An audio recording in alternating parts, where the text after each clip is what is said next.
In 1995, 11 students vanished during a library sleepover at Ashpine School. The next morning, the librarian found every book open to the same page, and a tooth pressed between two lines of poetry. What if they never checked out that night? What if someone's still shelving their names, one by one? Subscribe now before the next page turns. This mystery is still being written. Librarian Edith Lorne hadn't spoken publicly about what she saw that morning in 30 years. But 2 weeks ago, on July 22, 2025, she called the police herself. She claimed to have seen someone standing in the locked library window, a tall figure, motionless, staring out toward the parking lot. But here's the thing. There was no access to that room, no lights, no interior power. And that window? It was still sealed shut since 1995. Her voice on the emergency line trembled. "They're still in there," she whispered. "I saw a hand, holding a book." The dispatcher asked if she needed help.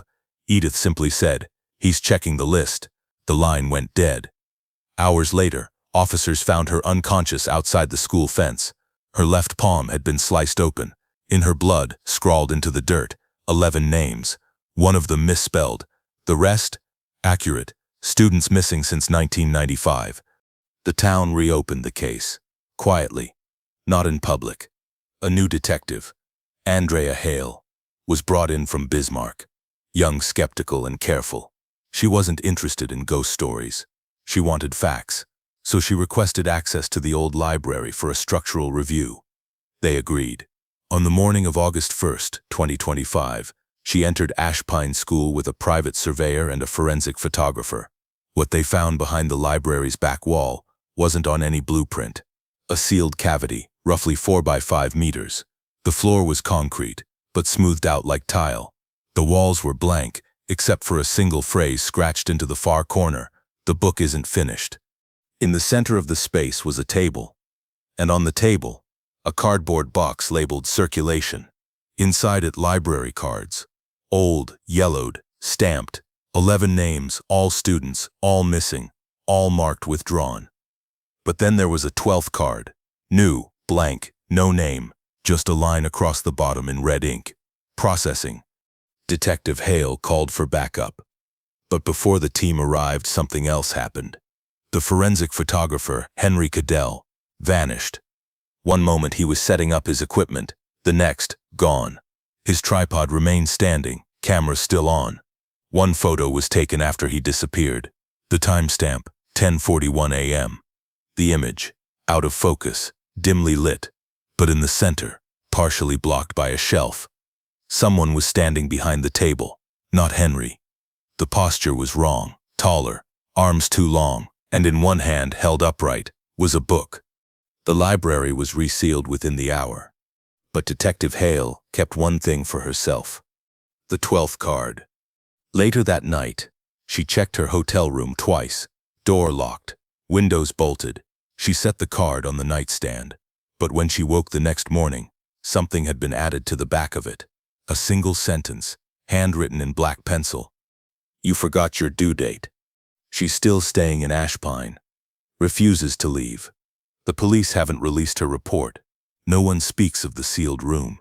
But last night, August 2nd, a strange thing happened. Every library in the county received a new interlibrary loan request. It wasn't digital. It arrived by mail. Each envelope contained the same thing: a form requesting a single book. Title: Ashpine Attendance. Requested by Greaves H. Location: returned to shelf. And inside the envelope, folded behind the form, was a list of names. At the bottom, a new one: Andrea Hale reserved. Detective Andrea Hale didn't sleep the night of August 2nd. The hotel room was too quiet, too still, like someone had pressed pause on the entire world just outside her window. She kept the envelope with the loan request in her lap, reading the form over and over again until the red ink began to smudge beneath her fingertips. Ashpine Attendance. Requested by Greaves H. The handwriting looked like it had been pressed in with a typewriter and then smeared slightly by a thumb. Her phone buzzed once at 3:04 a.m. No number, just one message, 3 words: "You're already late." She didn't respond. She didn't breathe. And by sunrise, she'd made her decision. The library had been sealed again, but she still had the key from her first walkthrough. She hadn't turned it in. That morning, before the town fully woke up, Andrea parked in the teacher's lot, grabbed her flashlight, her recorder, and a crowbar, and slipped into the school through the janitor's side entrance. Ashpine School was the same as it had been 30 years ago. The hallways smelled like pencil shavings and rust. Floor tiles cracked beneath her boots. The lights were off, and she didn't dare flip the switches. Something about the stillness didn't feel like power loss. It felt like consent, like the building was watching, waiting, holding its breath. She reached the library door at 6:17 a.m. The chains were back in place, padlocked with city tags, but Andrea didn't hesitate. She slipped the old key into the side mechanism, heard the click, and pried the doors apart with the crowbar. Dust burst into the air like it had been trapped for centuries. Her flashlight pierced the dark and revealed what she had feared. The room was no longer empty. Books were back on the shelves, neatly placed, organized by subject. All of them looked untouched, but she noticed something strange. The spines weren't labeled. No titles, no author names, just clean colored bindings arranged alphabetically by letters that didn't seem to exist. Some of the letters looked upside down, others seemed handwritten. The section marked L had a small folded paper sticking out from one book's edge. She reached for it slowly, fingers brushing the coarse surface of the cover. As she opened the book, a sharp cold swept across her neck. Not air, a presence. The page inside was blank except for a single line, written in ink too dark to be read and too black to be fresh. Attendance is sacred. Beneath the line, the paper shifted slightly as if breathing. She slammed the book shut.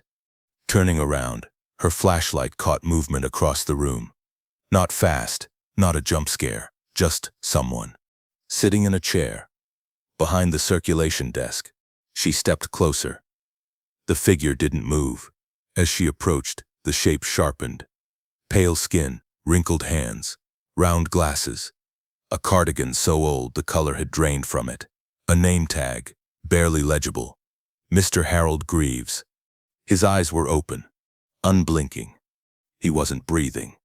And yet, he was holding a library stamp. His right hand, stiff, gripped the handle, and the rubber edge was pressed against an open card. The card read, Andrea. Overdue. She reached for her radio. Dead. Her phone? No signal. She backed away, slowly, carefully, trying not to make a sound. But her boot hit a loose tile, and the stamp in Greaves's hand dropped with a thunk onto the desk. The sound echoed like a cannon. Suddenly, the room changed. The bookshelves shuddered, the walls pulsed, the air turned electric. Behind her, something slammed shut. She spun around, saw the entrance door vanish. Not close, vanish, like it had never been there. She was trapped. Her breath fogged the air. The room was colder now, much colder. And then the whispers began. They didn't come from the walls or the floor. They came from the books. Dozens of them. Their pages fluttered open as if caught in a phantom breeze. Words rearranged themselves on the pages. Paragraphs twisted into names, and the names began to chant. Clara, Xavier, Naomi, Lisa, Daniel, Andrea. Her name echoed last, louder, as if the others were making room for her. The desk lamp flickered to life. On the wall behind Greaves, something new had been written. Not in ink, in ash. It said, "One seat remains," and below it, an empty chair, clean, waiting, a book resting on the seat, open to a blank page. Andrea took a step back. Her foot landed on something soft. She looked down, a child's backpack, unzipped, still warm. Inside, her badge, "So I stay." Andrea knelt slowly, her heartbeat loud enough to drown out the fluttering pages around her. The backpack beneath her boot was soft, child-sized, red with faded cartoon stickers peeling from the fabric. Her badge, the one she'd clipped to her blazer just that morning, sat inside it like it had always belonged there. But it wasn't torn or bent from the fall. It was clean, almost polished. She didn't remember placing it there. In fact, she was sure it had been in her pocket when she'd entered. That detail, the impossibility of it, rattled something deep inside her. A fear not of death, but of rewriting, of being edited. She stood up slowly, eyes fixed on the open book waiting on the empty chair. Its pages were empty, but not blank. The paper shimmered ever so slightly, like it was made of layers. Skin thin, veined, alive. She stepped toward it, one slow movement at a time. With each step, the names around her whispered louder. The voices, childlike, distant, like echoes off water, called her name again. Not in fear, not in warning, in welcome. Andrea. The light above the desk blinked once. Then again. Then stayed on. Her shadow grew longer, stretched unnaturally toward the far wall, bending over shelves and desks. It didn't match her shape. Where her hands were at her side, the shadow's arms were raised, one hand outstretched, pointing toward the chair. She paused. That's when she heard the door again. Only there was no door. But behind her, from the far edge of the library, came the unmistakable creak of hinges. Soft, lingering, a sound designed not to startle, but to signal. Someone else had entered. She turned her flashlight. Nothing. Then movement barely visible between two tall shelves in the philosophy section. Not fast, not shy, just drifting, like someone walking slowly while reading. She called out, "Who's there?" No answer. She took a step forward, and the light caught something metallic on the ground. Another card. She picked it up. Attendance confirmed. Stamped in red. No name, just a date. February 17th, 1995. She checked her watch. The digital face had frozen. 6:42 a.m. Same minute as the last time she checked. The time wasn't passing anymore. She backed away again, breathing harder, reaching for her recorder. She clicked it on. Silence. Not static, not malfunction, just blank air, like even technology was holding its breath. Then, from just behind the stacks, a whisper, not a voice, a reading, a page being turned. Flip, flip, flip. Click. She turned toward the sound. The desk. The stamp had moved. It now sat on the open book, pressed hard. Fresh red ink bled through the page. Letters appeared one by one, rising as if from beneath the paper. Andrea. The last letter trailed longer, as if hesitant, or unfinished. The library grew colder, not in temperature, but in memory. She felt it. This wasn't a haunting. This was habit. The library wasn't remembering. It was doing what it always did. Checking books, recording names, organizing, shelving. Andrea stumbled backward, nearly tripping over the same backpack again. But now it was gone. The spot where it had been was empty. Instead, there was a second chair, wooden, cracked, splintered at the edge. She didn't remember it being there before. She turned. Another chair. Then another. Then another. Until suddenly, the room was filled with them, all facing the desk. 11 in total, each with an open book. Each one blank. Except for the one closest to her. Its page now had more letters. Andrea. HA. And then her flashlight died. Complete darkness. She froze, listened. Then a whisper, clearer than all the rest. Not from a book, not from the room. From within her own ears. Finish the name. She ran, or tried to. But the floor shifted, grew soft, spongy. Pages rising beneath her boots like steps. Words grabbing at her ankles. Sentences curling around her legs. She fell forward, face first into the desk. The surface was no longer wood. It was paper. Layered. Warm. Breathing. She screamed, but no sound came out. And then, the stamp struck once more. Hard. Right between her hands. The light flicked on. The book beneath her was closed. And on its cover, Hale. Shelved. No one noticed she was missing. Not right away. Detective Andrea Hale had been new to Ashpine. Just another name on a city roster.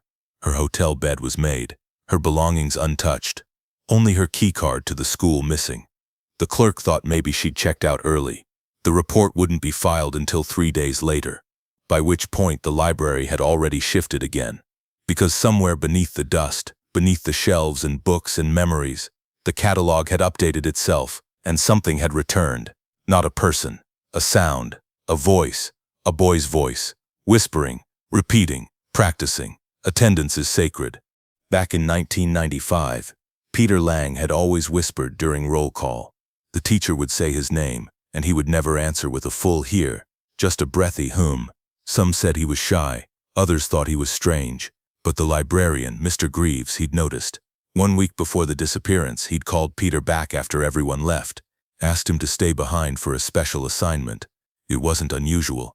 Peter loved books, especially old ones, especially ones nobody else checked out. That afternoon, Greaves gave him a clipboard and told him to walk the shelves, take notes and write down which books seemed lonely. Peter took the job seriously. He returned the next day with a full list. 47 titles, all unread, in over 15 years. Greaves smiled, told him, "Those are the books that remember." No one ever saw the list again, and Peter, like the others, vanished that Friday night. But on August 3, 2025, at exactly 11:47 p.m., the Ashpine School's intercom system, decommissioned since 1999, crackled to life. 3 floors down, in the janitor's office, a faint voice was broadcast through static. "Lang, Peter here." It repeated 3 times, and then silence. The building was empty. The school had been closed since construction halted, but the feed had been recorded, automatically, thanks to the city's public utility monitoring system. The tech supervisor reviewing the audio the next morning flagged it as unauthorized frequency breach. The log was quietly handed to Officer Bethany Tran, a local patrol deputy who'd graduated from Ashpine herself in 2006. She remembered the story. Everyone did. The sleepover that never woke up. It was a town legend. But when she saw the report time, August 3, 11:47 p.m., her hands shook. That was her brother's birthday. Her brother was Peter Lang. She'd never told anyone. She had changed her name after high school. Never spoke of it again. She kept the file. Didn't turn it in. That night, she returned to the school alone. No backup, no radio, just her flashlight, badge, and a picture of Peter, age 11, taped to the back of her phone case. She entered through the same maintenance vent the construction crew had left exposed. The metal was colder than it should have been, the dust undisturbed, as if even nature refused to enter. She crawled through, heartbeat in her ears, breath echoing inside the tunnel. When she emerged into the library, the air felt wrong. Not stale, but present, breathing. The books were no longer shelved. They were stacked, in spirals, circles, patterns, some thin and spindly like towers, others wide and flat, like nests, and in the center, right beneath the overhead light, sat a clipboard. Dustless. New. She stepped forward and picked it up. It was Peter's handwriting. The same awkward slant, the same lowercase i's without dots. Book list, forgotten. Beneath the title, 47 entries, each title strange, wrong, like misremembered dreams. The Boy Who Spoke in Past Tense. This book has no first page. The chapter that waits. If you're reading this, you are not here. The last one had no title. Just a smudge. And beneath the list, a single note. Mr. Greaves said they'd read us eventually. Bethany stepped back. Behind her, the door creaked. Not the main door, a hidden one. She turned and saw it, a narrow opening behind the reference section. A passage. She hadn't seen it before. It hadn't been there. Her flashlight flickered. Then held, she entered. The hallway was lined with shelves, but no books. Just shoes. Children's shoes. All different sizes, each with a name stitched inside, and one empty spot at the end. A brass tag beneath it. Lang P. But no shoe. Only a folded library card. She opened it slowly. Lang, Peter. Returned. Stamped. Red. Fresh. And on the back, Tran. Bethany. Borrowed. Bethany didn't scream. She didn't drop the card or run. She simply stood still, eyes fixed on her brother's name, returned, and her own just beneath it, borrowed. The font was sharp, unfamiliar. It didn't look printed, it looked carved, as if the words had been etched into the fibers of the paper with something thin and hot. She could still feel the warmth radiating from it. A smell followed. Burnt ink and leather, old bookbinding, singed at the corners. Behind her the hallway pulsed like a throat, not moving, but not still, breathing, inhaling her presence. She slid the card into her coat pocket and turned back toward the main room. But the hallway had changed. The shelves weren't shelves anymore. They had become ribs, arched bones of pale wood reaching inward like a skeleton built from fiction. And between each rib, more shoes, more cards, more names. Malik, Rosa, lost. Boyd, Samira, renewed. Corbin, Lisa, transferred. Each one freshly stamped, each one glowing faintly under her flickering light. Bethany's boots echoed as she walked.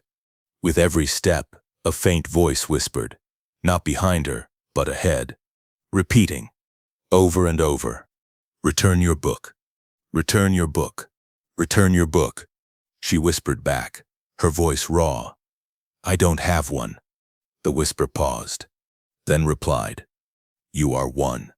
She stopped breathing. Ahead of her, the tunnel curved, left, then right, before opening into a wide space she hadn't seen on any blueprint. A circular chamber. Bookshelves wrapped the walls like teeth, and in the center stood a wooden podium. The floor beneath it was glass. Beneath the glass, desks, 11 of them, buried under layers of ash and dust, and seated at each one, faint shapes, not bones, not mannequins, shadows, still, child-sized shadows, heads down, as if reading. Bethany stepped toward the glass and knelt. Her breath fogged the surface. The shape closest to her lifted its head. Eyes opened, mouth closed, and in her mind, not through sound but through pressure, she heard a voice say, "One left." She staggered back, heart hammering. The podium creaked. She turned. The book on it had opened. Its pages fluttered slowly, like breathing lungs. She approached, unwillingly, step by step. The book had no title, no spine, just parchment, yellowed and curling at the edges. On the first page, Ashpine Library, Permanent Collection. Below it, a list. Each line was filled with a name. Each name had a status: withdrawn, lost, damaged, overdue, shelved. Peter Lang, withdrawn. Rosa Malik, damaged. Mina Blake, shelved. Andrea Hale, shelved. Harold Greaves, permanent staff. And then, at the bottom, Bethany Tran, awaiting review. As she stared, the ink shifted. The letters began to write themselves. Her name began to fade, and a new status began to appear. Reading. Her vision swam. The chamber pulsed again. The books behind her vibrated, their spines groaning, as if pushing forward. From the walls, pages tore themselves loose and spiraled downward, wrapping the podium like roots. She turned to run. The hallway was gone. In its place, rows of desks, each with a nameplate, each with a single lit candle. Except the last. The candle was unlit, the nameplate blank. The chair pulled out, waiting. Bethany didn't move. She couldn't. Behind her, the podium creaked once more. Then footsteps. Slow, measured, shoes scraping against tile and ash. She turned. Greaves. Not age, not youthful. Timeless. His eyes like fogged glass, lips barely parted. He walked toward the final desk, raised one hand and pointed toward the chair. Bethany shook her head. No. Greaves blinked. Just once. Then turned the podium's book toward her. A new page had appeared. One line. Written in perfect cursive. This is your due date. The candle on the final desk lit. By itself. A sharp gust of air rushed past her, and all the other candles flickered out one by one. Bethany Tran stood in the center of the room, alone. And then, the glass beneath her cracked, not shattered, Not broken, just a thin, precise fracture. Across the 11th desk, the shadow beneath her began to move, and for the first time, the shape raised its head fully. It had her face, her eyes, her expression, but younger, aged 11, and smiling, warm. The girl across the glass smiled wider, but the smile didn't reach her eyes. They were too still, too patient. Bethany's 11-year-old reflection stared back at her, blinking slowly, head tilted, as if listening to a story only she could hear. The candle beside her desk burned blue now, not warm, not flickering, frozen in shape like a captured flame in glass. Bethany took a single step back, and the glass cracked again. A second line. Clean. Diagonal. Whisper quiet. She spun toward the shelves, searching for a path, a clue, anything. But the room had shifted. The podium was gone. The ribs of the chamber had folded in tighter. The exit was gone. All that remained were the desks, 11 sealed, 1 open. The books atop each one pulsed faintly, like hearts. And above it all, painted in soot across the domed ceiling in enormous block lettering, "All stories end on time." Her breathing quickened. She whispered into the dark, "I'm not part of this." But the air replied in a dozen voices, male, female, young, old, all overlapping in one sick harmony. "You've always been overdue." Then came the sound again. Fwip. A page turning. Not in the chamber. Somewhere else. The floor beneath her began to hum. A deep vibration, rhythmic and circular, like gears turning in an invisible press. She felt it in her feet, her knees, her skull. And then came the voice. Faint at first, male, dry, familiar. Once upon a time, there was a little girl who watched her brother disappear. Bethany froze. She hadn't heard that voice in 30 years. It was her father, dead since 2014. The voice continued, smooth and distant, like it was reading from a bedtime story. And though she buried the truth and changed her name, the shelves never forget. The shelves always return what is borrowed. A second voice joined him, her mother's, laughing softly between lines, like in the old tapes they used to play on road trips. And now a third, Peter's, younger than she remembered, repeating the final line over and over, louder each time. What's borrowed must be returned. What's borrowed must be returned. What's borrowed must be returned. She dropped to her knees, covering her ears. It didn't help. The voices weren't coming from outside. They were inside her skull, inside the page, inside the breath. Then silence. Everything stopped. The books froze. The candles blew out in reverse, flames sucking inward with a pop. Bethany looked up. The child across the glass was gone. The desk was empty. So was the chair. The page that had been open now sat closed. And beside it, a mirror. Small, oval, polished. She crawled toward it, heart thundering. Inside, she expected to see her reflection again. She didn't. She saw the Ashpine Library. Not as it was now. As it was then. February 17th, 1995. The walls clean, the lights on, the shelves stocked, and seated at the circulation desk, Harold Greaves, younger, smiling, welcoming. 11 children lined up in front of him, each holding a book, each in pajamas. Peter was there, Rosa, Samira, Lisa, all of them. And at the end of the line, her Bethany Tran, 11 years old, holding a clipboard. She watched the mirror as Greaves leaned forward and stamped each book. Thump, thump, thump, one by one, until he reached her. In the reflection, he paused, smiled wider, stamped harder. Thump. The mirror cracked, a web of fractures. And behind the reflection, behind Greaves, someone else stood. Andrea, eyes blank, face pale. She looked straight at Bethany and mouthed a single word. Run. The mirror shattered. Bethany screamed.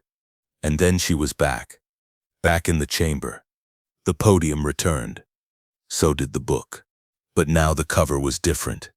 It bore no title, just an inscription, burned into the leather. This copy belongs to. Below it, a line waiting to be filled, and beside it, a pen, dipped in red ink, no longer fresh, still warm. And behind her, something approached, not running, not chasing, just walking, steady, soft, unavoidable. Bethany didn't turn around. She didn't need to. The footsteps behind her were soft, deliberate, and rhythmically familiar. They were the kind that moved through libraries, not hallways, the kind that carried stories from one shelf to another. She stared at the pen. It was shaped like a fountain tip, heavy, engraved with vines, the color of dried blood. The ink at its base shimmered under the candlelight. Red, yes, but layered, as if mixed with something thicker, something living.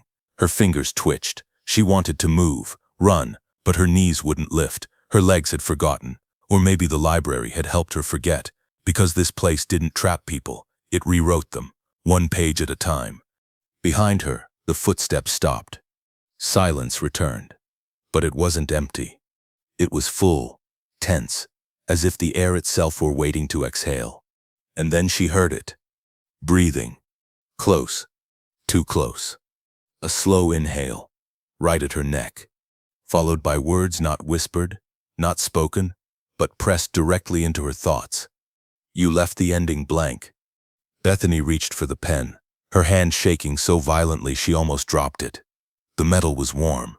It pulsed. She brought it to the page. The nameplate read, "This copy belongs to Voss." She hesitated. Her hand hovered. Behind her, the breathing continued. In, out, in. Then, another voice, soft, childlike. "Peter, don't write it." She froze. The candle on the desk flickered. Its flame turned black for a second, then settled again. She looked to her left. Nothing. To her right. Still nothing. But the air shifted. And suddenly, she wasn't alone at the desk. Another chair was there now, filled, and in it sat Peter Lang. But not 11-year-old Peter. No. This Peter had aged. Not fully grown. Not fully dead. Just in between. His eyes were gray, sunken, but alert. His skin pale, stretched thin like old paper. And across his chest, he wore a library sash, stamped on it, in ink and ash, reshelved. He looked at her and smiled, sadly, like someone who had read the ending too many times. He opened his mouth, but the words didn't come from his lips. They echoed across the walls, the shelves, the bones of the room. If you sign the book, you'll stay. That's how he keeps the collection complete. Bethany asked, "What happens if I don't?" Peter blinked slowly. "Then someone else is borrowed. Someone else gets read. Someone like your mother, or your father, or..." He didn't finish the sentence. He didn't need to. She saw it already.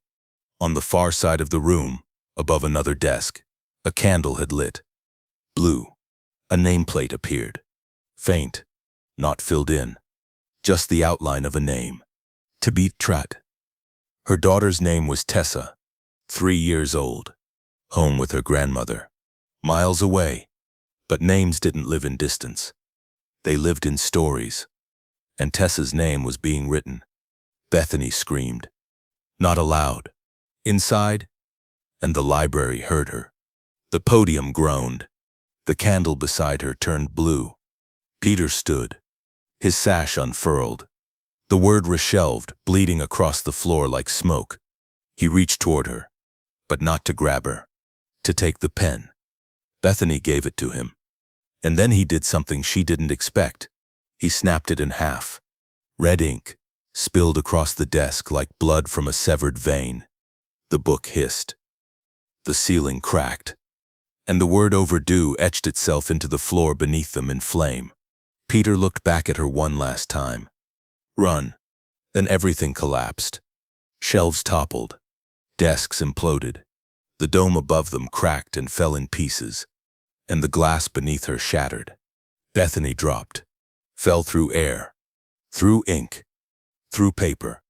down, down, down, until the scream inside her had nowhere left to go. Then, silence. Then breath. She woke up on the lawn outside the school, gasping, eyes burning, the sun rising in the east. It was still August 3rd. No time had passed. Her coat was soaked in sweat, her fingers stained with red.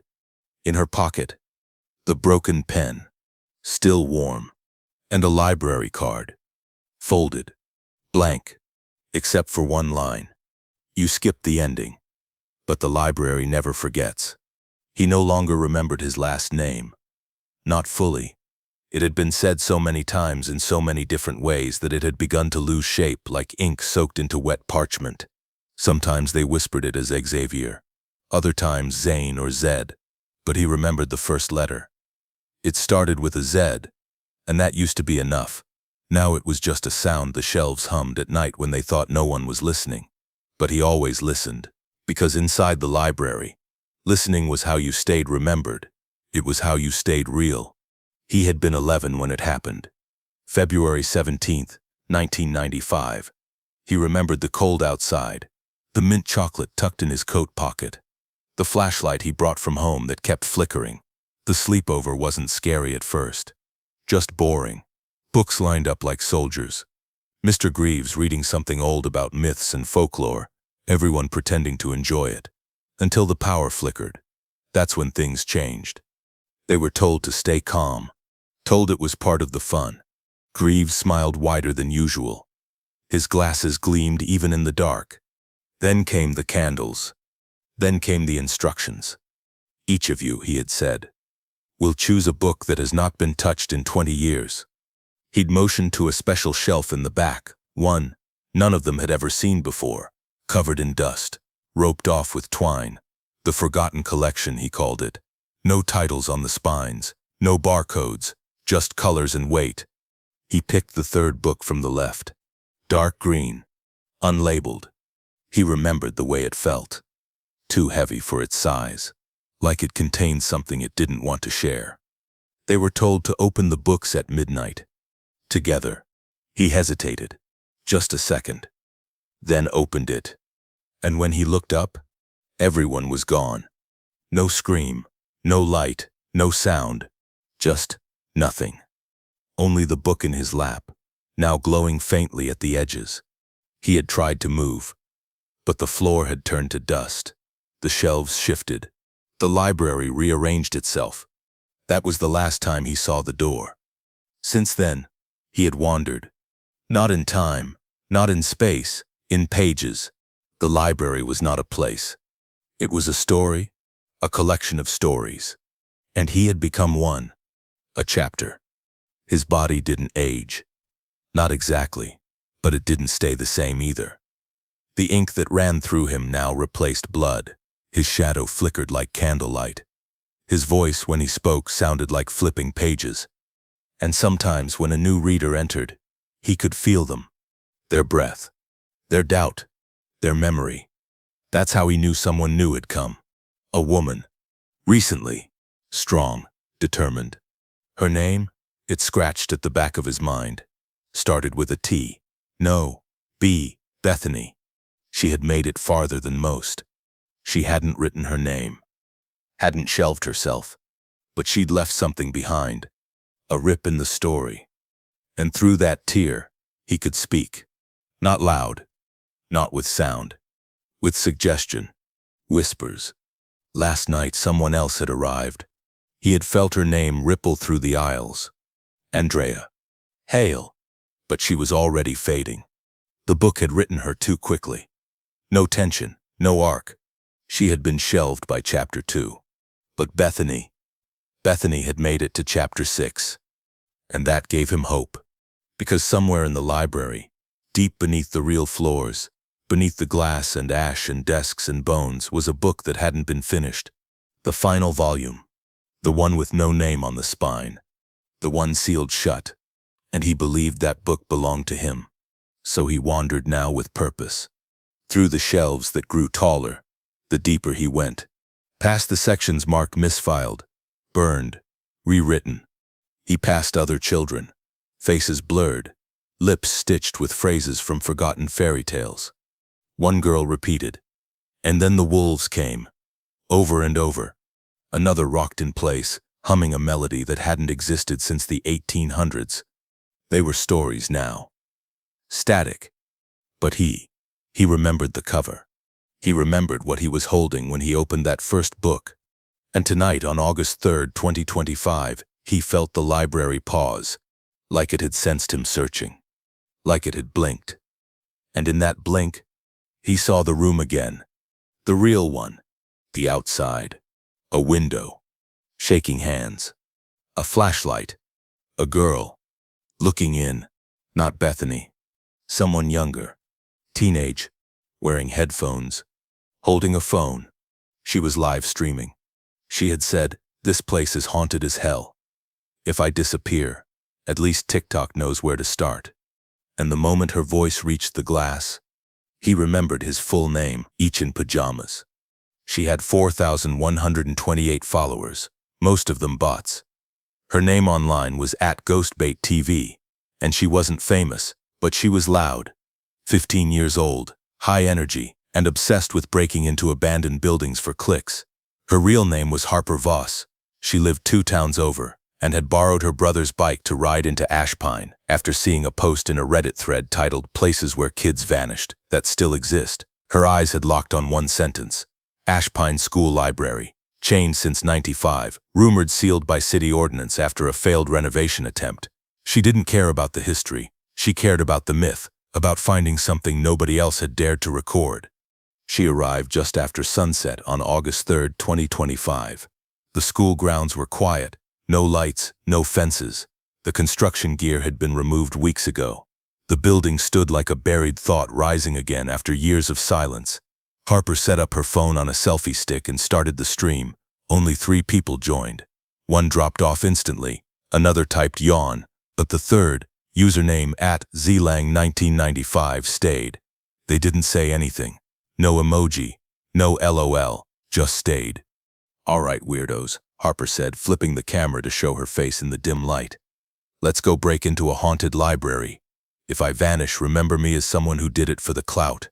She entered through the old maintenance vent, same as Bethany. The crawl space smelled like wet paper and rust. Her flashlight flickered once, standard creep effect, but kept going. As she slid out into the side hall, she whispered, "Okay, TikTok, welcome to the last page of someone else's story." The library doors were still chained, padlocked, thick steel. She reached into her bag, pulled out a small hacksaw, and grinned. "Fun fact," she whispered, "locks are just insecure little puzzles." She didn't know someone was watching her. Not from a window, not from the hall, from the spine of a book. Inside, he was watching. He had no body now, not in the way she understood it. But his eyes were still his. They floated inside her lights cone, reflected in the glass of her phone. She stepped closer to the library doors. Her saw began to grind. Sparks flicked. One ember hit the floor and vanished. He moved. Not with legs, with thought. He slid between shelves, through layers of paper and ink, toward the door, toward the memory of the door. Harper whispered again. Almost there. And then click. The lock broke. The chains fell. And she pushed. The doors creaked. Her flashlight trembled. The air changed. She stepped inside. The chat lit up. @zlang1995 typed, "Don't go in." She laughed. Too late. She turned the phone around, showed the inside. Shelves. Dust. Silence.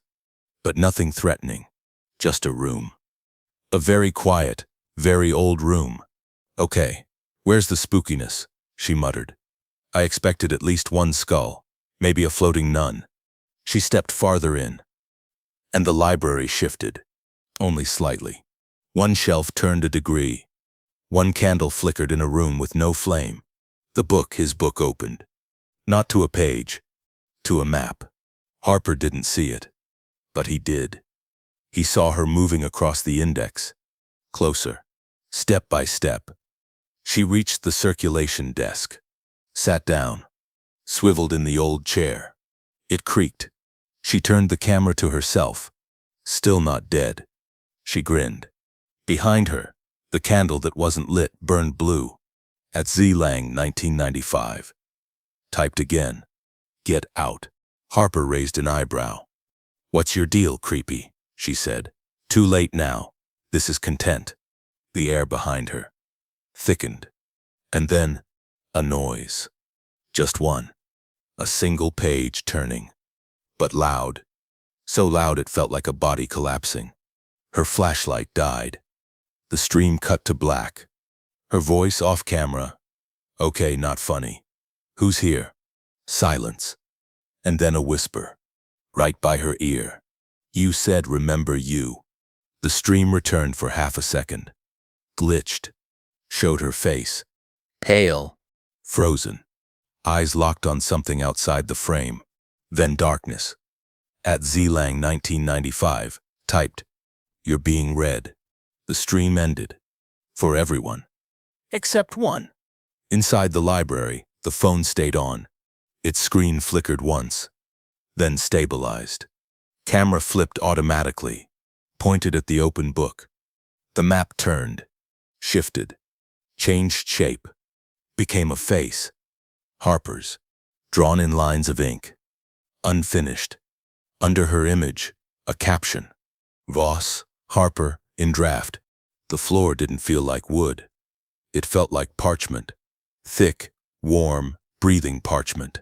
Harper Voss couldn't move, not because she was frozen with fear, but because the library had decided she shouldn't. Her legs were buried just beneath the surface. Not trapped, suspended, like a sentence waiting for a verb. Her phone was still in her hand. The screen glowed dimly. The battery bar blinked. Not red, but gray. Signal, non-existent. App, unresponsive. But the camera was still rolling, still capturing. The screen showed her face, pale and flickering under candlelight, even though she held no candle. Across the top of the screen, a new banner had appeared. Reading mode activated. She didn't know what it meant. But the library did. Somewhere beyond the circulation desk, a shelf exhaled. Not creaked, exhaled. Dust spilled like breath. Harper tried to blink, but the air was thick now, sticky. And with each second that passed, her thoughts became harder to hold. Words lost their endings. Her own name echoed but felt like someone else's. She tried to say it aloud. Harp, harp. The sound dropped away mid-syllable, like the page had been turned too soon. And then motion. Not footsteps. A ripple. From the far edge of the room, something approached. It didn't walk. It skimmed, like ink running beneath a wet brush. The edges of reality bled as it drew closer. Shapes bent, corners folded. The bookshelf beside her began to curl inward, pages peeling themselves from the bindings like skin sloughing from bone. She saw a hand. Not human. Not monstrous. Just thin. Elongated. Skin the color of paper left in a locked attic. Fingers wrapped around the edge of the desk. Then another hand. And then eyes. Too wide. Too still. They didn't blink. Because they weren't designed to. They only watched. Then a voice, not spoken, printed. It unfolded inside her mind like a caption beneath a photo. Are you finished being drafted? She tried to scream. Nothing came out. Only static. And then a second voice. Faint. Familiar. From somewhere deeper in the library. Male. Young. Not yet. The creature froze. Its head turned, creaked like a hinge. The hands withdrew. The books behind it rustled violently, then stilled. And into the empty space stepped another figure. A boy, or something shaped like one. Flickering slightly, as if drawn in charcoal and never sealed with spray. He looked at her. Not with pity, not with hunger. With recognition, he spoke aloud. His voice barely more than wind. Your name isn't finished yet. Her mouth trembled. You're Zane? She whispered. He blinked. That was part of it. He stepped forward, slowly, as if balancing on a page no one had written yet. Xavier, he said. That's what they used to call me. before they filed me under the wrong letter. Harper looked at her feet. The floor was still holding her. She tried again. Please, help me get out. Xavier paused. I can't take you out. Her chest tightened. But I can help you finish the sentence. He knelt beside her, held out his hand, palm up. There, in the center of his skin, was a line of ink. A name. Not hers. Not his. Just a blank. A literal blank. Howard. He whispered, You have to fill it yourself. Harper shook her head. I don't know how. Xavier tilted his head. Then let me show you. And with that, he touched her forehead with 2 fingers. The library disappeared. Not physically, but in pieces. Layer by layer, the room fell away. The ceiling peeled into sky. The shelves burned into trees. The floor cracked into grass. She stood suddenly in a different memory. Her own. Age 9. In a school gymnasium, reading her first short story to an empty microphone during a talent show no one attended. She remembered how proud she'd been, how real the characters had felt. Then shift. Another memory. Her bedroom at age 12. A notebook in her lap. The title Ghost Bait, Season 1. She'd wanted to be famous, not to be seen, but to be remembered, to be read. Then another shift. Her in the vent, saying into the camera, if I vanish, at least TikTok knows where to start. Another shift. The desk.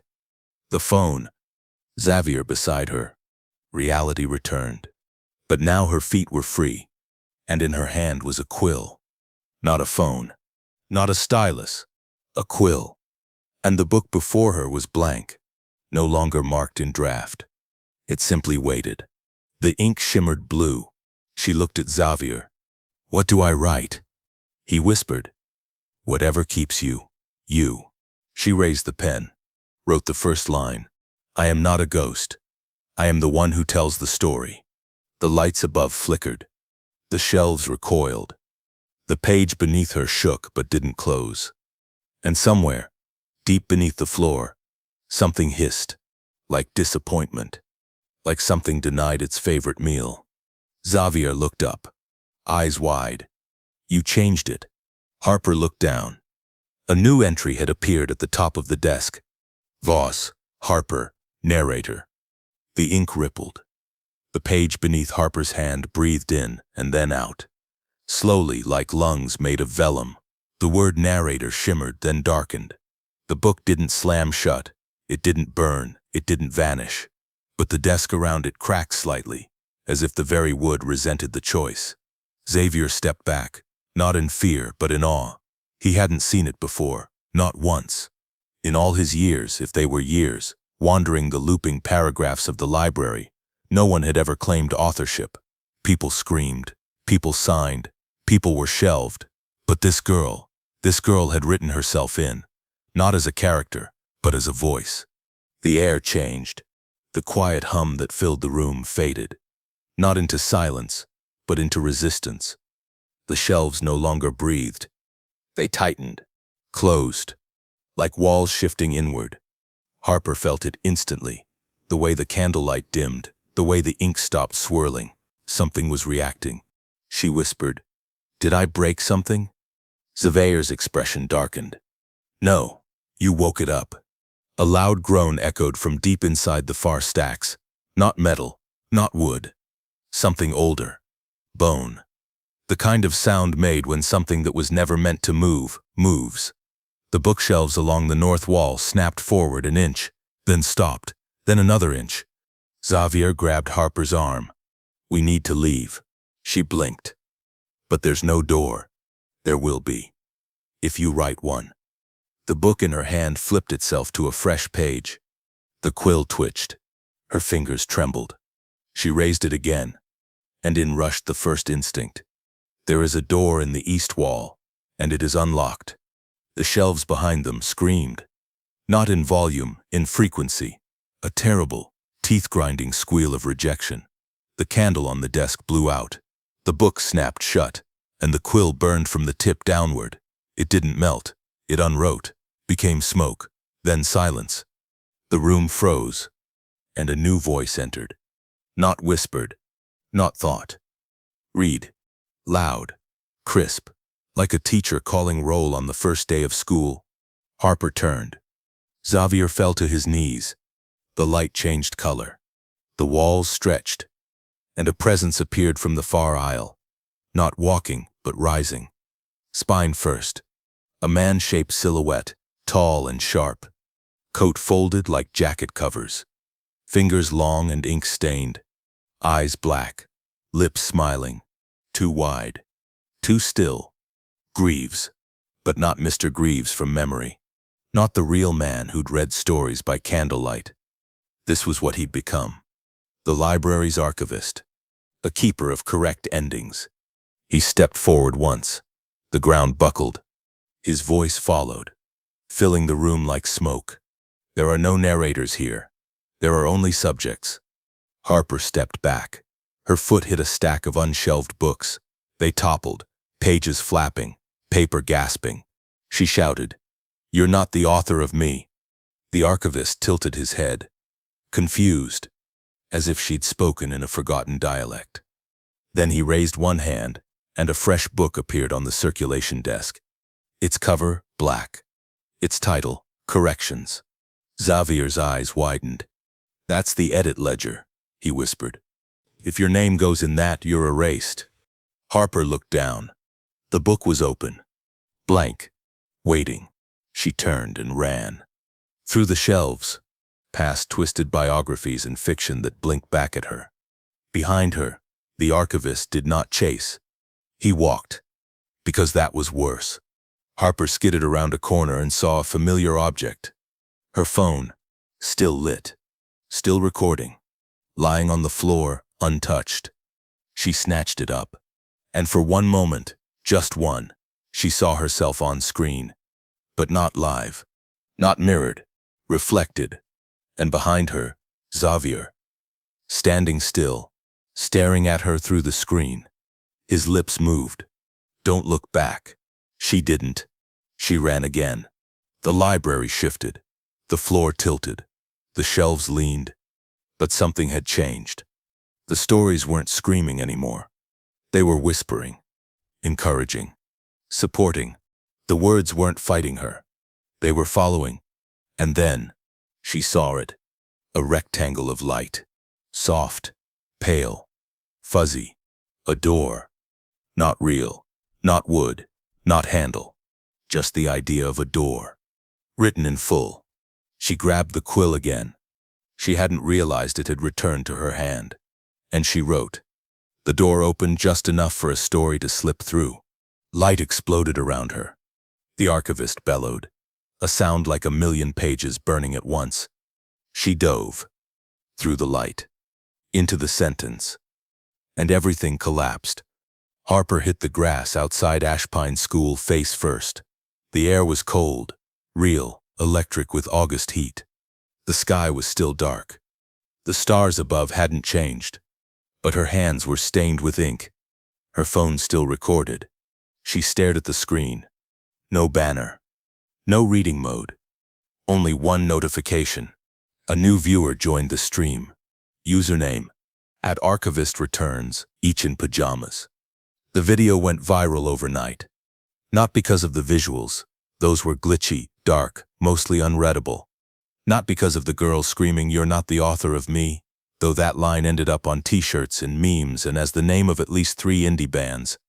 It went viral because of what came after.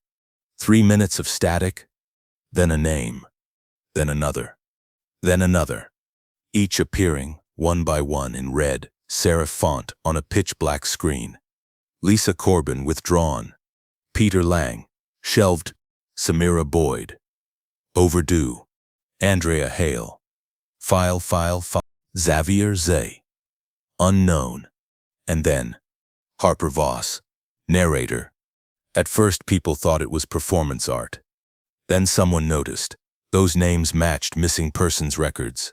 Specifically, Ashpine, North Dakota, 1995. Within 12 hours, the stream had been screen recorded, duplicated, remixed, and broken down frame by frame. One Redditor claimed that if you slowed the static at 0.05x speed, you could see the shape of a man reading from a book, but the pages were on fire. Another found the faint outline of what appeared to be a child's hand pressed against the lens. Then the real breaking point hit. A journalist in Bismarck, doing a follow-up on viral internet ghost trends, accessed public archives for Ashpine and found a list. It wasn't online. It wasn't digitized. It was buried in a records office filing cabinet under emergency temporary closures property damage. Stamped, February 20, 1995. Labeled Ashpine Middle School Library. Internal structural failure. Attached a handwritten list of 11 student names.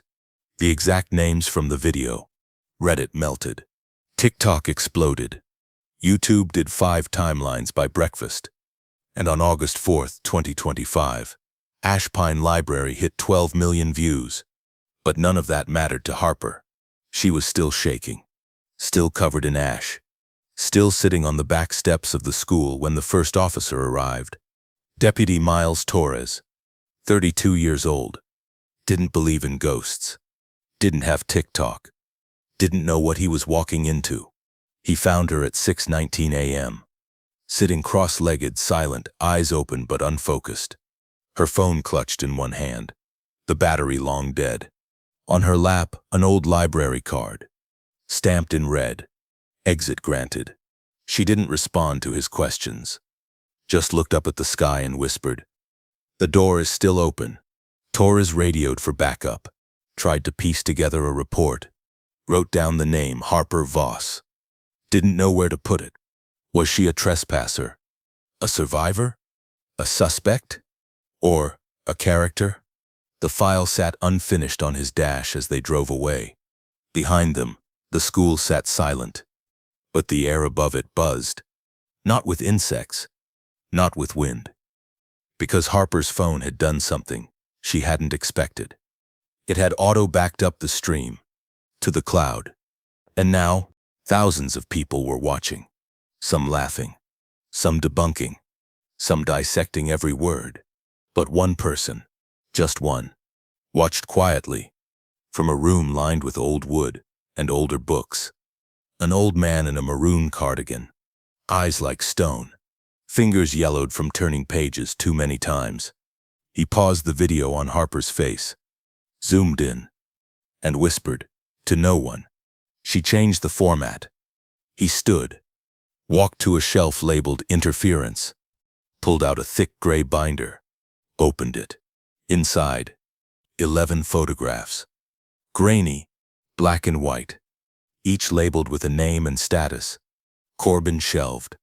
Lang shelved. Blake burned. Zoo, loss. Greaves, transferred. And at the bottom, an empty slot. Beneath it, a blank caption box. He wrote in red ink, Voss, Harper, uncatalogued. Then he crossed it out. Wrote again, Voss, Harper, loose leaf, and closed the binder. Across the country, a girl named Tessa Tran, Bethany's daughter, sat upright in bed, dreamless, eyes wide. In her tiny hands, a blank sheet of paper she had no memory of drawing. At the top, in perfect cursive, Tessa Tran. To be continued. It began with screen flickers. Just for a few seconds, people scrolling past the viral Ashpine clip would suddenly find their phones off. Not dead, not crashed, just paused, frozen on a single frame. Harper, mid-sentence, her mouth slightly open, her eyes unfocused, and for some users, a strange overlay appeared, barely visible, like a watermark burnt into the pixels, a number, a code, library record, none 00956 pending rewrite. Some thought it was an ARG, others blamed malware, a few believed it was AI gone rogue.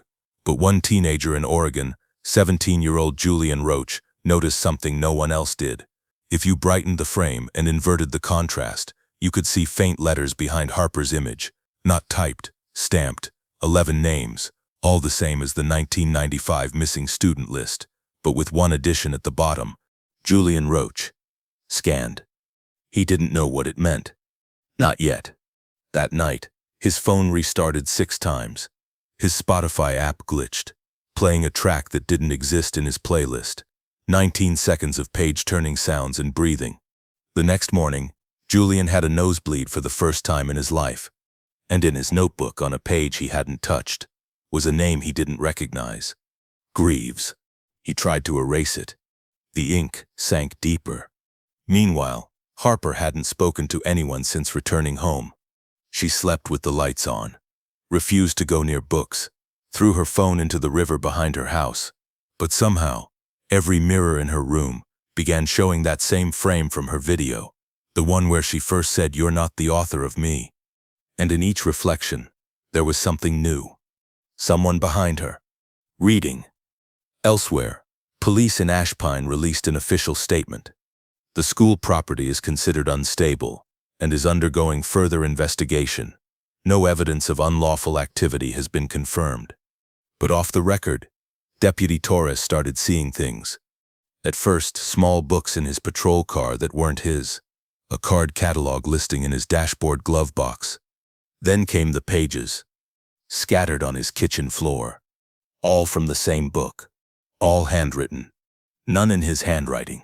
He read the first paragraph one morning and immediately forgot his daughter's name. 3 hours later, it came back. But now she looked different in pictures.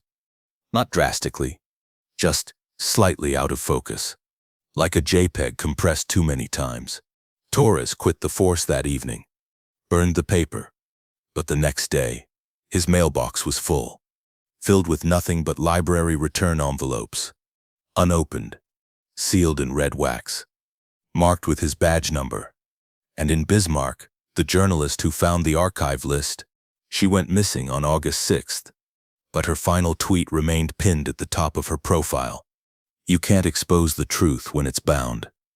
And then, at exactly 11:11 a.m., her account posted again, not from her device. No one knows how. A photo. Old. Black and white. Children in pajamas. In a library. One girl at the center, mid-laugh. Captioned, "Unreturned material." By August 7th, the Ashpine Library subreddit was locked by moderators. Someone kept posting documents that weren't real. Except they were. Birth certificates. Obituaries. Reading logs. All written in the same font. All stamped filed. All with one thing in common. Everyone listed was under 18. And all had disappeared between 1990 and 1995. And now, one more.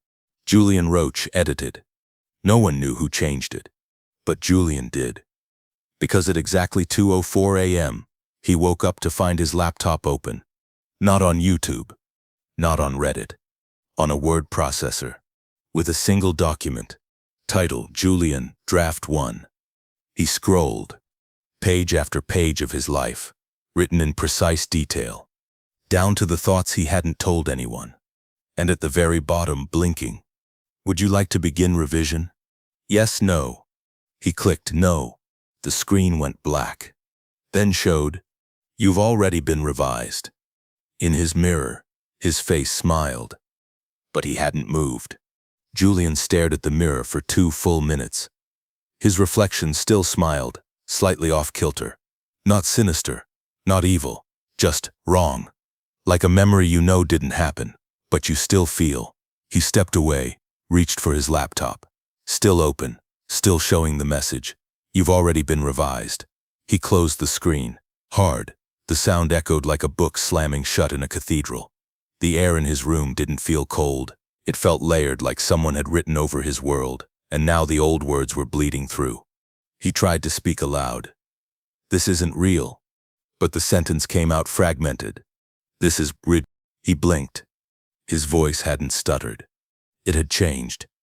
As if the library had edited his vocabulary in real time. He grabbed a pen from his desk and wrote on the back of his hand, "My name is Julian Roach." Seconds later, the ink melted. Not dripped. Melted. Like it had been printed with candle wax instead of pigment. Then the whisper came. From his headphones. Still plugged in. Still sitting on the desk.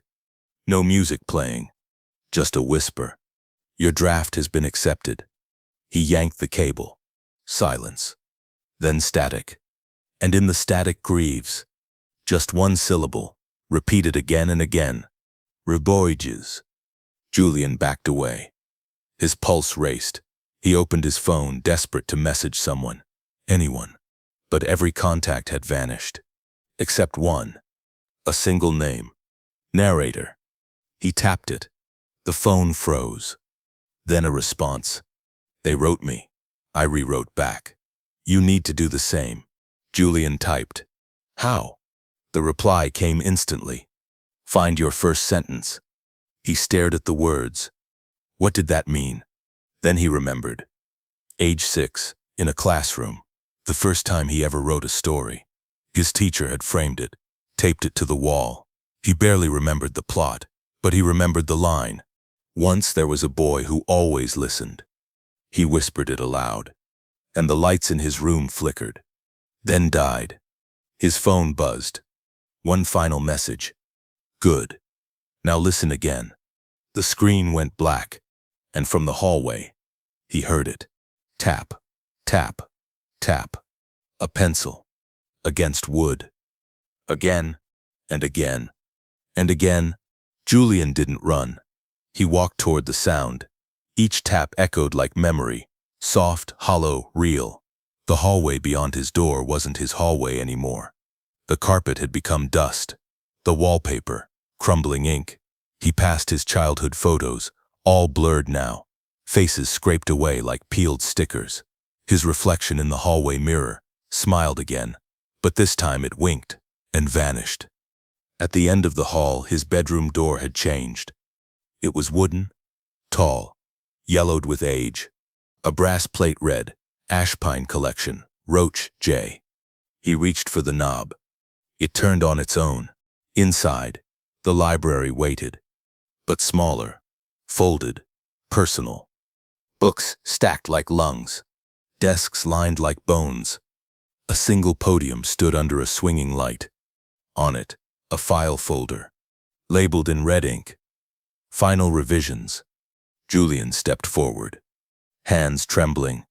Inside the folder, a blank form, just a title line, How Your Story Ends, and beneath it a box, to be filled. He looked around.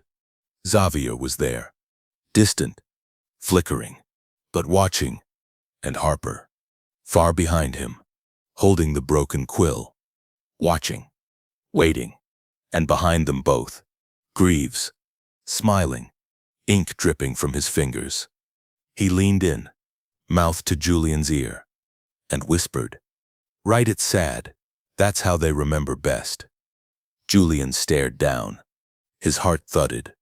His pen hovered, then moved. One line, one choice, one last paragraph. He wrote, I left before the bell. The paper caught fire, not with flame, but with light. The desk cracked. The shelves groaned. Greaves screamed not in pain but in disbelief. And the room fell in on itself like a dying lung. And Julian opened his eyes. On a street corner, early morning, alive, breathing, holding nothing, except a single, burned scrap of paper. His own handwriting, faint, still visible. I left before the bell. He turned it over. Blank, except for one final line, scratched into the pulp. But they're still taking attendance. I pound por. And now, you tell us. Would you write your own ending? Or wait for the bell? Comment below. Because this story is still taking names.